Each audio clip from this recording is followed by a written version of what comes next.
خیبر پختونخوا میں دہشت گردی کے لیے سازگار سیاسی ماحول فراہم کیا جاتا ہے۔ وہاں سیاسی، مجرمانہ اور دہشت گرد عناصر کے درمیان گٹھ جوڑ ہے۔ اگر ملٹری آپریشن نہیں کرنا تو کیا خوارج کے پیروں میں بیٹھنا ہے؟ D G I S P R lieutenant general Ahmed Sharif نے کہا، کیا خارجی نور ولی محسود کو صوبے کا وزراعلی لگا دیا جائے؟ کیا ملا ہیبت اللہ بتائے گا چارسدہ میں کیا ہوگا؟ یہ لوگ آج بھی کہتے ہیں آپریشن نہ کرو، بات چیت کرو، کابل سے امن کی بھیک مانگو۔ وزراعلیٰ کہتے ہیں صوبے میں آپریشن نہیں ہونے دیں گے۔ کوئی پوچھے ان کو دہشت گردوں سے کیا محبت ہے؟ دہشت گردوں نے ہمارے سینکڑوں بچے شہید کر دیے، ان کا لہو کس کے ہاتھ پر تلاش کریں؟ ترجمان پاک افواج نے ملٹری آپریشن کی مخالفت کرنے والے پی ٹی آئی رہنماؤں کی ویڈیوز بھی جلائیں۔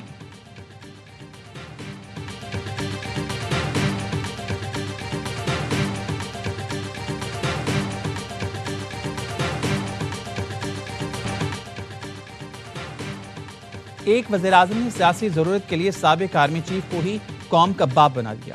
ہم صرف قائد اعظم کو قوم کا باپ مانتے آئے ہیں۔ یہ شخص ایک نیا باپ لے کر آ گیا، اب کہتا ہے میرے پاس اختیار نہیں تھا، خود اپنی پارٹی کو ڈکٹیٹر کی طرح چلاتا تھا۔ با اختیار اتنا تھا کہ آرمی چیف کو قوم کا باپ ڈکلیئر کر دیا تھا۔ با اختیار نہ ہونے کا بیان مذائقہ خیز ہے۔ D G I S P R lieutenant general Ahmed Sharif Chaudhry کی پریس کانفرنس، کہا ہمارا کام سیاسی جماعتوں سے بات کرنا نہیں، ہمیں کسی سیاسی جماعت سے کوئی ایشو نہیں۔ سیاست سیاسی جماعتوں کا کام ہے، وہ حل نکال لیں گے۔ کے پی کا مسئلہ سیاستدانوں نے سیاسی طور پر ہی حل کرنا ہوگا۔ کوئی شخص، سیاست، اظہار رائے اس ملک کی سلامتی اور سالمیت سے بڑھ کر نہیں۔ اس وقت کے D G I S I کہاں ہیں جنہوں نے ان کو اپنی سیاست کے لیے استعمال کیا؟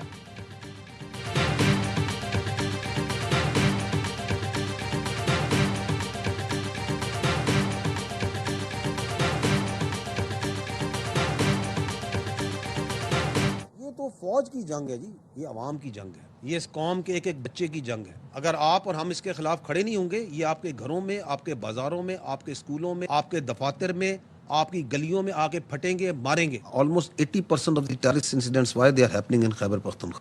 اس کی بنیادی وجہ ہے it is that politically conducive environment جو وہاں پہ پرووائڈ کیا جاتا ہے۔ آج دہشت گردوں کے خلاف کھڑے نہ ہوئے تو یہ گھروں، بازاروں اور دفتروں میں آ کر بیٹھیں گے۔ اسلام سے خارج ہے۔ دہشت گردی کے خلاف جنگ فوج کی نہیں، پوری قوم کی جنگ ہے جو طاقت سے جیتی جائے گی۔ ترجمان افواج پاکستان نے کہا، پاکستان میں دہشت گردی کے تمام بڑے واقعات میں افغان شہری ملوث تھے۔ پچھلے سال دہشت گردی کے 80% واقعات خیبر پختونخوا میں ہوئے۔ پنجاب، بلوچستان میں تمام افغان مہاجر کیمپ ختم کیے بغیر خیبر پختونخوا میں 43 میں سے صرف 5 کیمپ ختم کیے گئے۔ یہ جھوٹا بیانیہ بنا رہی ہیں۔ وزیر اعلیٰ خیبر پختونخوا کہہ رہا ہے دہشت گردی افغانستان سے باقی ممالک میں کیوں نہیں ہو رہی؟ اقوام متحدہ کہہ رہی ہے 20 دہشت گرد تنظیمیں افغانستان میں پنپ رہی ہیں۔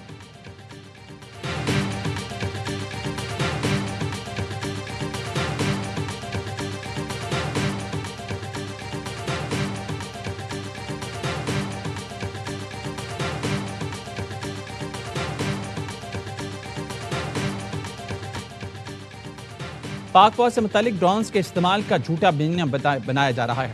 ہم ڈرون صرف اس جگہ استعمال کرتے ہیں جہاں عام شہریوں کا نقصان نہ ہو، جبکہ خوارج نے ایک کواد کاپٹر پیٹرولنگ بنایا ہوا ہے۔ خیبر پختونخوا میں خوارج نے 410 کواد کاپٹر حملے کیے۔ D G I S P R کی نیوز کانفرنس کا دہشت گرد مساجد، عام شہریوں کے گھروں کو استعمال کرتے ہیں۔ کوئی کہتا ہے کہ باڑ لگی ہے تو خوارج کیسے آ جاتے ہیں؟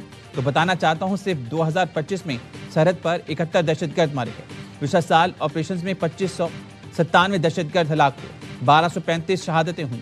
نیوز کانفرنس میں شہدائے پاکستان کو خراج عقیدت پیش کیا گیا۔ D G I S P R اور شوکا نے اپنی نشستوں سے کھڑے ہو کر شہدائے پاکستان کو سلام پیش کیا۔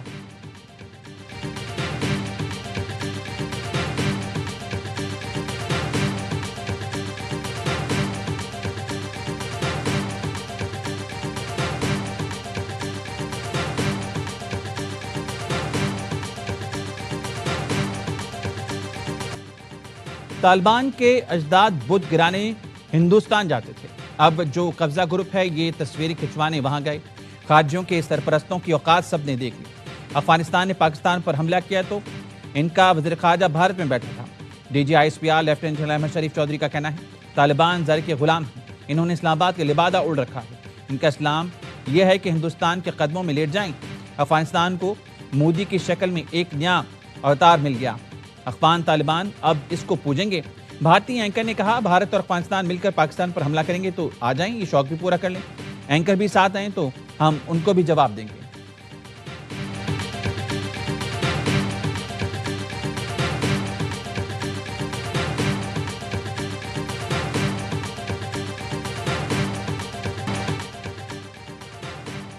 ہندوستان کے آپریشن سندور کی کالک ابھی تک اس کے منہ سے نہیں جا رہی۔ کچھ لوگ آپریشن سندور کو پاکستان کے افغانستان میں کیے گئے آپریشن سے جوڑ رہے ہیں۔ دونوں میں کوئی مماثلت نہیں۔ ڈی جی آئی SPR نے کہا انڈیا نے پاکستانی شہریوں کو نشانہ بنایا۔ پاک فوج نے افغان چیک پوسٹوں اور دہشت گردوں کے ٹھکانوں پر حملہ کیا۔ یہ حق ہندوستان کو کسی نے نہیں دیا کہ وہ پاکستان کے کسی شہری یا انفراسٹرکچر کو نقصان پہنچائے۔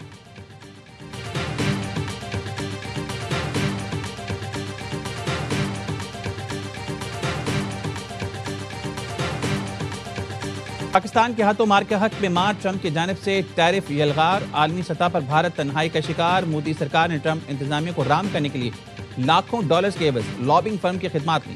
ناراض ٹرمپ کو خوش کرنے کے لیے سوشل میڈیا پر پوسٹ کرائی گئیں۔ بھارتی تجزیہ کار راہل کہتے ہیں علمی اور سفارتی صلاحیت کے فقدان سے بھارت کو لاکھوں ڈالرز کا نقصان ہو رہا ہے۔ پروفیسر ششانت سنگھ نے لکھا وزیر خارجہ کی حالت ہے کہ وہ خود نائب صدر جے ڈی وینس اور وزیر دفاع سے ملاقات نہیں کر سکتے۔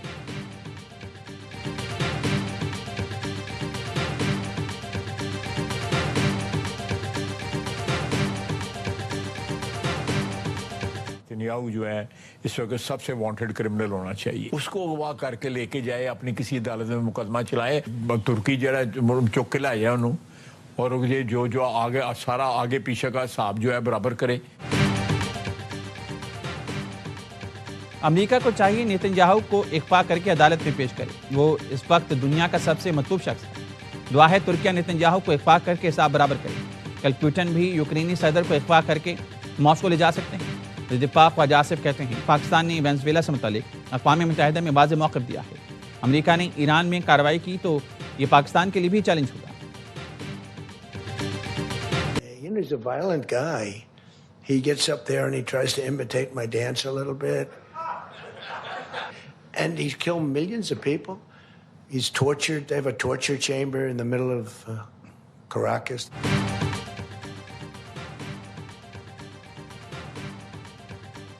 نیکولس مادورو پر پرتشدد شخص ہے، وہ میری ڈانس کی نقل کرنے کی کوشش کرتا ہے۔ امریکی صدر ٹرمپ نے ریپبلکن اراکین سے خطاب میں کہا مادورو نے لاکھوں لوگوں کو قتل کیا، اس نے کراکس میں ٹارچر سیل بنائے تھے۔ وینزویلا آپریشن نے امریکی فوج کی طاقت ثابت کر دی۔ آپریشن میں 152 طیارے استعمال ہوئے۔ وینزویلا کے اٹارنی جنرل طارق سویب کا نیکولس اور اہلیہ فلورس کی فوری رہائی کا مطالبہ، کہا عالمی برادری صرف مذمت نہ کرے بلکہ عملی اقدامات کرے تاکہ مادورو کی رہائی ممکن ہو سکے۔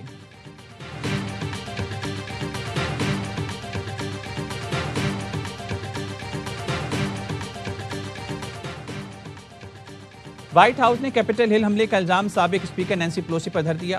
6 جنوری 2021 کو سیکیورٹی انتظامات ناکافی تھے۔ احتجاج کرنے والوں کو سیاسی بنیادوں پر نشانہ بنایا گیا۔ گرفتار افراد کے ساتھ ناانصافی ہوئی۔ ترجمان وائٹ ہاؤس کا بیان۔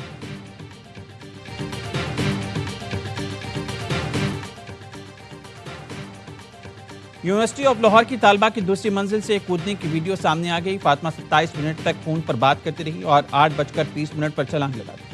پولیس تفتیش میں اہم باتیں سامنے آ گئیں۔ طالبہ فاطمہ 7:58 پر یونیورسٹی آئی اور کلاس میں نہیں گئی تھی۔ طالبہ نے چھلانگ لگانے سے پہلے کال ریکارڈ بھی ڈیلیٹ کر دیا تھا۔ یونیورسٹی کے ٹیسٹ میں طالبہ نے 35 میں سے 18 نمبر لیے تھے۔ طالبہ اپنے نمبر سے مطمئن نہیں تھی۔ لاہور جنرل اسپتال کے پروفیسر ڈاکٹر فاروق افضل اور اسپیشل میڈیکل وارڈ کے چیئرمین پروفیسر سلیم کہتے ہیں فاطمہ کی حالت بہتری ہے۔ ریڑھ کی ہڈی کے آپریشن کا فیصلہ 48 گھنٹے میں کریں گے۔ ہمیں قیمتوں کے اندر کوئی بڑھاوا نہیں کرنا ہی پڑے گا۔ یہ آج اوگرا جو ہے وزیر اعظم صاحب کی ہدایت کے مطابق نوٹیفائی کر دے گا، اور میں آپ کے ذریعے عوام کو یہ خوشخبری دینا چاہتا ہوں کہ قیمتوں کو یہاں پہ برقرار رکھا جائے۔ گیس مہنگی نہیں ہوگی، وزیر اعظم کی ہدایت پر گیس کی قیمتیں برقرار رکھنے کا فیصلہ۔ وزیر پیٹرولیم علی پرویز ملک کہتے ہیں اوگرا آج قیمتوں کے حوالے سے نوٹیفیکیشن جاری کر دے گا۔ اس سال دونوں سوئی کمپنیز کو اضافی گیس فراہم کی گئی۔